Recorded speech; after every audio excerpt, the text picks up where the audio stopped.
Hey everyone, welcome to Founders 365 with me, Stephen Haggerty. Today I'm joined by the co-founder of Crush the Street, Mr. Kenneth Ameduri. How are you, Kenneth?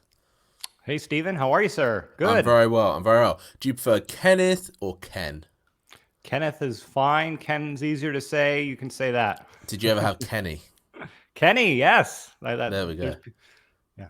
Kenny's the one that actually made you light up, but Yeah, that's what my family calls me and friends. there we So go. call me Kenny. Call you Kenny. All right, Kenny.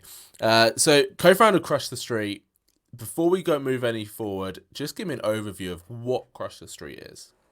Yeah, it was really birthed very naturally, I'd say. From the time I was a little kid, I was always into entrepreneurship, money, finance. I didn't grow up with a silver spoon. I didn't grow up poor. I don't want to, disregard anything that my parents did, but we were just a middle class, Mm-hmm. hardworking family. My father saved, my mother Your family next worked. door type thing. Absolutely. And you know what? But my dad planted seeds in me. He's just like, how are we going to make our first $1,000,000? And, you're Love not going that. to get rich, working for somebody. And so I had these seeds in me at a very early age. My mother taught me the value of hard work. And so I always wanted to be an investor. And that's really what Crush the Street is. It was kind of my journey on the road of investing. I wanted to invest in real estate and finance and, lending in stocks and, all these different sectors. And it was basically documenting what I was already wanting to do, what I was doing. And so by doing that, I started covering the economy, covering what was going on geopolitically, and as it pertains to what trends were going to be set going forward. And that led me down to the gold path, the real estate path, cryptocurrencies, and even cannabis. And so, yeah, Crush the Street is a platform that I have. We educate people there, but we also partner with companies, early stage companies that are in these various trends, and we write them up, we profile them, and we're strategic investors in these companies. So it started, basically very naturally from a very young age, wanting to be an entrepreneur, investing, and then having this opportunity to be strategic investors in the companies that we identify. So Love that. that's basically it in a nutshell. Brilliant. I love the fact that your dad was like, how do we make our first million? That is such a great conversation for any father and son to have, I think. And obviously, it's worked out. But I'm curious to know from that conversation, from him saying, you need to invest and teaching you that, like you said, seeding those ideas in you. Talk to me about when it actually happened. Talk to me about that sort of early first investment that you made and how it felt afterwards when you did that. Yeah. Honestly, I was very young. I was working, a $10 an hour job. I was still in college, and I bought my first condo, and I always looked at it as an investment. And it was, in the crash of the '08 crisis, prices were down. And I remember, looking for a place that I could rent out if I needed to. I mean, all these worst case Yeah. scenarios. And when I did that, I was able to buy something at the bottom of the market in California. And I mean, since then, the condo has doubled. I mean, I'm making great. I don't live in it anymore, but that was my first investment. Major investment. I've invested in some stocks and things like Hmm. that. But just again, that was my first big investment that I made, cash flow wise, and that was a powerful thing. And then my dad, co-signed with me. I mean, we analyzed the property. It was fixer upper. It was beaten down. The market was a mess. I mean, it was a depression, Ideal really. When you investment. were looking around, tons of houses on the market, Hmm. and kind of going in while there's blood in the streets. That was a really exciting thing. Yeah, that was just one that came to my mind And that was at college, you said. in college. Yeah. How did your friends react to them? Because I very much doubt every college kid is also buying a condo, considering how pricey it is out there. You know what? It's an interesting question. I from the earliest I can remember, it was very difficult for me to connect with kids my age. I was always kind of interested in money and the stock market. Hmm. Even, in high school, I was, looking at what the Dow Jones was doing. And You could have made I those could kids a lot never, of money. and not to sound so, so snobby, I guess, but I could never understand why kids never had money. I'm like, you have a job, your parents are giving you allowance, and they just had no money in their wallet. Like there was just something in me from a very young age that I would just save my lunch money, and like I wouldn't want to spend it. Like I was just hoarding it. And that was a lot of my dad in me. Hmm. My dad's the type of guy that would shut the water off while he's taking a shower to save water. You know what I mean? Like and to save money, and turn the lights off, and Yeah. do all these crazy things. Um, but so yeah, it was a big shocker for people, and I feel like I didn't connect with a lot of kids early on. Like I wouldn't go to the movies, I wouldn't go to restaurants, and that disconnected me socially from a lot of kids, which I guess was frustrating. But then there was like a tipping point where all of a sudden I started to get people's attention when they were like, whoa, you're buying a house and you now have money. Like when you look like you didn't have money before because you wouldn't do anything, you always Hmm. acted broke. Now you are at a tipping point where you're making money and you're living comfortably. And I remember what that started to be like, and started to get a lot of respect that way, because it was, the actions that started to speak louder than anything. I wasn't trying to be flashy. It was just Yeah. very natural. Like I was able to get married and live on my own while a lot of people around me were still at home and, living with their mom and dad because they didn't know how to save money and they didn't have that longer term focus. There must have been a huge air of mystery around you then. If people were just looking at you going, hey, this guy that, like you said, looks like he couldn't afford anything has now brought a condo. Yeah, yeah, and it's frustrating because I know a lot of people now that come to me. They're like, they want to get into it, and I encourage people to do that, but they think it's just a quick thing. Mm. This was a long time in the making. It Yeah, was it a sounds like you slow did some build. huge One step in sacrifices. front of the right. Yeah, But momentum starts to build momentum, where 100%. a small move of the needle makes a big difference after you've put the time, effort, and Mm. work in. You know what I mean? And That's so so true. that's the problem. But now a lot of my peers, they have kids, they got a mortgage payment, or they got all these bills.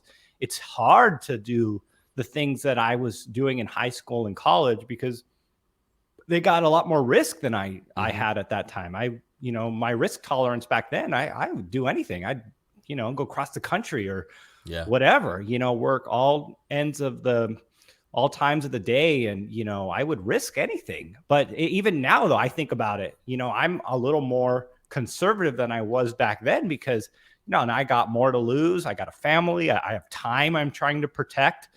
And so I feel like I get it. It's difficult to like make those jumps Mm. after you have your life going and you have kids to support and mouths to feed and bills to pay. So that's a challenging thing. It's like after you press play, it's hard to press pause. Yeah, yeah. And again, I'm just so grateful for identifying that at a very young age. Mm. I've again, it was in high school, it was in college. I was just drawn to entrepreneurship, going around with realtors in high school, watching people flip homes and Love that. do a lot of things that were, again, scalable. And that was a big thing for me too, because I think a lot of people, they're in this box. They're like, what do I want to do when I get older? And they're like, okay, I'm going to go into, I don't know, I don't want to berate any sort of profession because, people can be successful, but, like cosmetology, I let's doubt we have just many say. listeners in that field, so you're good. Yeah, I mean, what's your goal with that? I mean, how many people's hair can you do in one day? And are you going to be a slave to that Hmm. chair the rest of your life? I mean, it sounds like a business, but it's more of a limited upside job.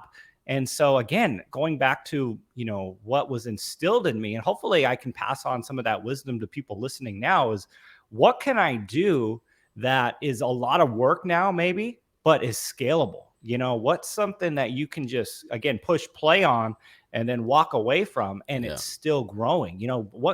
What forest fire can I start and then it takes off without my effort. You know what I mean? And so that's something that I think people don't think about a lot of times. They think, Very they're true. going to just get a job and it's just time in, time out, but it's not scalable. And that's Hmm. important for long-term business. Yeah, one of the things I always ask my clients is, if you had to walk away from the, or if you had to walk away from the business tomorrow, what would need to happen for that to happen? If you were going to sell the business tomorrow. And often the first thought is, well, they can't, because the business is me. And the moment the business is the person, I think it just removes a hell of a lot of a lot of that scalability, like you said, which is I love the phrase in terms of like, where can you start that forest fire? Because that's such a great sort of image for you, in the sense of starting something and just letting that momentum move forward, and with or without you, which is ideal. Kenneth, I'm really interested to know, at what point, like you said, you started investment really early, which is fantastic. At what point did you think, I'm going to start documenting this? I'm going to start writing down this and like crush the street. When did that idea start to form for you to think, actually, this could be really useful for other people? Yeah, it was in 2010 that we did this. We had our first website, my partner and myself, futuremoneytrends.com, and then we started crushthestreet.com a year later, and that's what I head up. But it was in 2011 when I decided to start doing that, and it was an opportunity to for multiple things. Cover the economy, cover my passion, follow what's going on with the trends, be an investor in these trends, but then also share that with people and become strategic investors with some other companies, and with our network, with the networks that we've created over the years, beyond just crushthestreet.com, but the relationships that we've made, we are able to get positioned with companies strategically and become basically their investor relations portion of the company's arm. And so that was an opportunity that we identified early on for us to say, hey, how can we get positioned in early in these companies and become a strategic investor?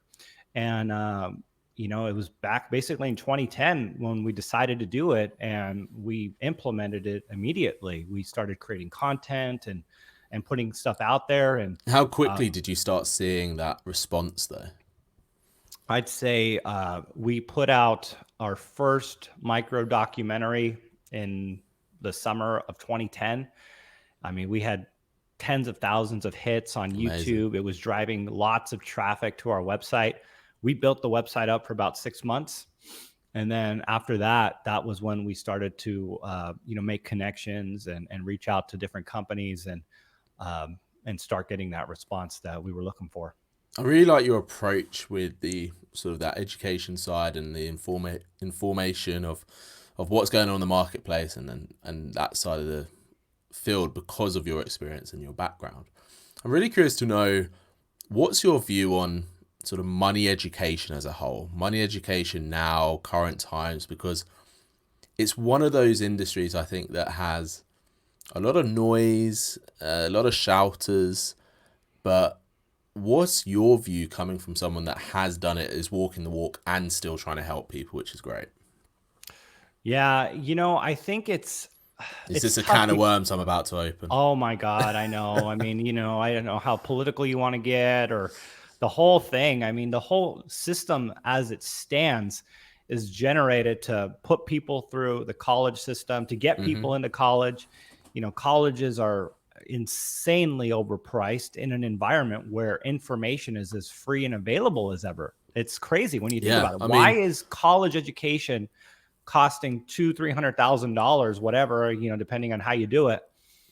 And then you can get this information that was not available 20 years ago, 30 years yeah, ago, as available as, like, I was going to college right when YouTube was starting, and I was learning accounting better from, a more charismatic YouTube teacher than I was from the class where I can barely understand my teacher.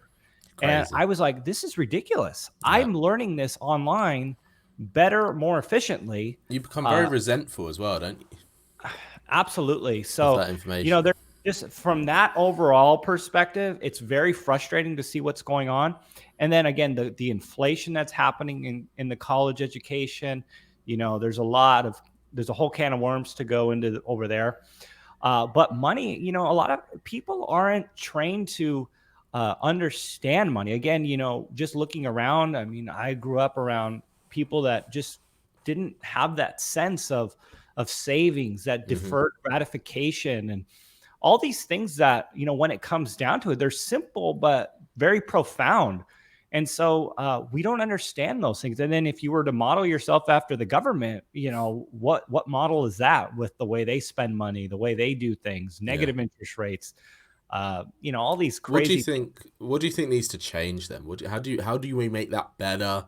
How do we make people's understanding? I think it kind of varies in terms of the person as well, obviously. But as a whole, you know, you had such a great mentor in your father in the way that he obviously taught you from that young age, that sort of mindset coming up. How do we start implementing that, or how do we solve this problem? Yeah. Well, you know, I don't, it's like trying to deal with homelessness. Mm. It's not, it's going to be there. It's always going to But be there. just this, there's going to be a portion of the population that is just not going to get it. Hmm. You know, for whatever reason. Maybe it's you know, rich kids that just had it too good and that don't know how to manage their money, that grow up and blow it all, you know, that just didn't have the right upbringing. Or maybe it's, you know, middle class, poor kids, whatever you want to call it, that just didn't have the proper education to understand deferred gratification, how to get ahead. Mm. But, you know, I think it's stuff like this. I mean, putting it out there. I think YouTube and the internet and, you know, these avenues that aren't just the standard regular college system that, you know, isn't preparing people for the real world, um, getting out there, being more popular. And I think we do that on an individual level. I Yeah. mean, guys like you or me, you know, we teach our kids, and we have to take personal responsibility. I guess to answer your question, I don't know if there's just some global fix Mm. for this. I think it's just more on micro levels. We Yeah. take I agree. personal responsibilities for this and we try to help our kids, we teach others, and overall over a longer period of time, you know, society is stronger, you know, more resilient. I mean, look at how shaken up we were by this pandemic that we were dealing with in March. Mm. You know, companies couldn't last, you know, a couple weeks without having to shut their doors, and it just goes to show how vulnerable we are as people, society, the way we live our lives, you know, just on the brink of bankruptcy Yeah. with any sort of bump in the road where we flounder. You know what I mean? And so I think that just needs to start ingraining. And honestly, Mm. going through something like that, that's going to give people a lot of post traumatic stress where they're going to say, hey, you know, I think I want to be a little more prudent going forward here, you know? Going through this rough time, people are going to say, hey, maybe it's a good idea to get out of debt. Maybe it's a good idea to pay off your mortgage. Maybe it's a Hmm. good idea to, you know, not buy that car that I was wanting to buy, or because look how quickly things can change. Yeah. And Massively. so I think those experiences of having to go through life really start to resonate with people. Yeah. And so I think that's kind of it. I know it's not like a direct answer to the question, but No, but it's I really think, interesting because something you mentioned there in terms of, you know, you started your degree at the same time as watching YouTube, and YouTube gave you a better insight than, or you connected more with the YouTube guy. But also now, I think the access to business owners, the access to real top level, high level thinkers has so much greatly decreased in the recent years because of podcasts, because of YouTube growth, because of LinkedIn. More and more people want to be heard. So I think those stories, like you said, people sharing their stories, business owners sharing their stories, going on podcasts, starting their own podcast, whatever it is helping that next generation to start thinking twice about what do they want, because actually a lot of the time, you know, we're so conditioned to have a certain life that many people don't know what they want until that life is questioned. And absolutely. podcasts and YouTube videos, films, documentaries, whatever, start that questioning on some level, whether you like it or not. what is interesting, you mentioned about sort of college fees and things. I think it was actually Harvard that when the have said that they're doing some degrees completely virtual, but they still have to pay the Harvard fee. And then I just automatically think, so are people more interested in the education or the fact that you can put on LinkedIn that you're a Harvard graduate? And what does that get you and the respect that does? I think more and more Yeah, people it's not now all. is less.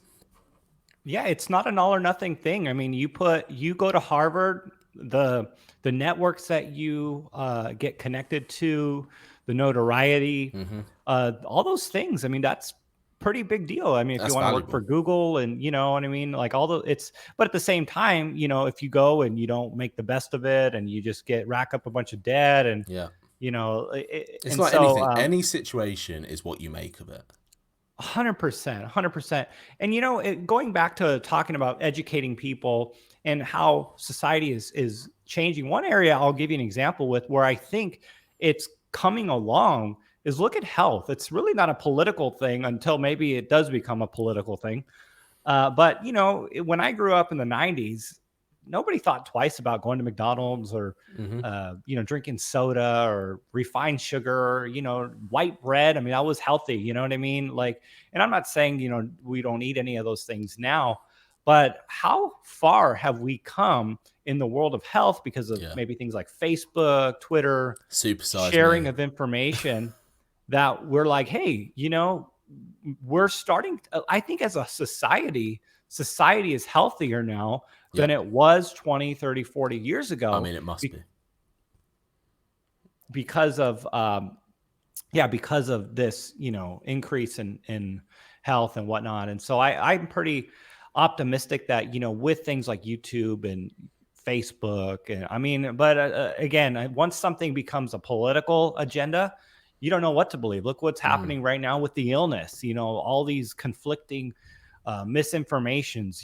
BLM. I mean, just the polarizing Yeah. news feeds that you get. You don't know what to believe now. But But I think that the benefit of all of that is that I think one thing that has shown from me that I've seen is that it's given people a huge amount of control over what they're over expressing their views and what they want to see. People have completely different views on all of these subjects, especially health. Some fitness guy will be like, "Yeah, you can have your McDonald's, whatever." Another fitness guy is going to say, "No, you can never have McDonald's, and you have to count every single macro and all that jazz." But what it is that we now, like we said earlier, we now have that abundance of information, which gives the user choice into what path they then go down. And actually, the fact that whatever path they go down, they can enable that change whenever they want. So they can go down one path with one fitness instructor, realize they don't like it, and switch over to another. Which in the 90s, that sort of level to communication was so much more hard work, so much longer. People had phones in briefcases still, and the Nokia 3210 was rocking, right? Now everything you want is in your pocket. Every bit of information you can ever have access to is in your pocket. For you, how are you utilizing that sort of knowledge of speed with Crush the Street to help you stay at that top level edge that you've got?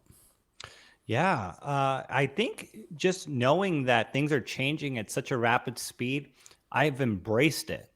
Um, Nice. Not necessarily knowing where things are going to go, but I'm just embracing that I don't know where things are going to go. And that makes me nimble because, having a good bit of confidence in being wrong about something is, I have learned, is a problem. Because even look what happened this year with the stock market. We had the quickest return Mm. of the stock market than we've seen in many years. That normally it takes a year for a bear market to go back to a bull market. The return of stocks happened in 33 days. Even Warren Wow. Buffett, Ray Dalio, all these people were just kind of on the sidelines in many ways.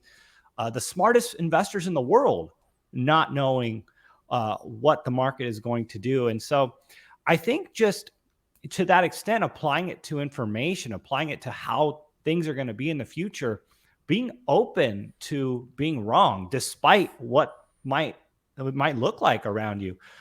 Be open to technology going much further beyond your expectations. I mean, look what happened with Zoom. I mean, we're on a similar type of platform right Yeah. now, and my goodness, commercial real estate. Who would have predicted the risk of owning commercial real estate after going through this pandemic? Exactly. And boom, all of a sudden now all these companies are saying, well, I think we'll just stick with this because it's working. Mm-hmm. And so, yeah, in this environment, technology is going, artificial intelligence, artificial learning, going back to what you said about instant education. I mean, computers are going to be, in many ways, they're smarter than humans now. And Already, the for more that sure. we get to that like singularity where, humans are, one with computers, I mean, that's kind of scary, but you kind of have to be open to going that direction, because if you're not, you'll just be, by competition, washed away by, Yeah. the more efficient processes that are emerging in society. So be open to that. Be open to technology changing, and, finding your financial prudence around that. Yeah, I think that's spot on. One of my last questions to you, Kenny, was actually, can you give 3 bits of advice? But you've kind of just done that. And so my last question now is, if someone wants to find out more about you and find out more about Crush the Street, how do they do that? What's the best way? How can Well, they I find? appreciate that. Yeah, thanks for the time. I love talking about entrepreneurship. I feel like we could talk for hours. It really could. Yeah, this is just, I mean, it's close to my heart, and I hope I can pass this on to my kids and the people that are listening here, because I think it's so valuable, and it's so financially prudent for people and to their livelihood and financial resilience. So if you want more of this, visit my website, crushthestreet.com. You can sign up for my regular newsletter there, read the posts that we put out, me and my team. And I also have a YouTube channel as well. It's also Crush the Street. You could find it on YouTube and on Twitter at Crush the Street. So yeah, appreciate that, and appreciate the opportunity to be here on the show. You need to get a Crush the Street podcast, I'm thinking. Yeah, I'm just on YouTube. I really, I haven't really gone down You're the. quite happy on YouTube. That's the thing. Yeah, I know, and I guess I'm vulnerable to Exactly. YouTube's. This is it. I know, You need to take a leaf out of your own advice there. I know it. Get on the podcast world. I Well, think you'll be that's why I have the website. you'll crush it. You'll crush it on the podcast world. But Kenneth, listen, thank you so much for coming on. You're a man of so much wisdom and so much knowledge. So I really appreciate your time. Like I said, I feel like we could probably talk for hours, but thank you so much for coming on to Founders 365. Thank you, sir. Thanks everyone for listening and watching. Like I said, this has been Founders 365.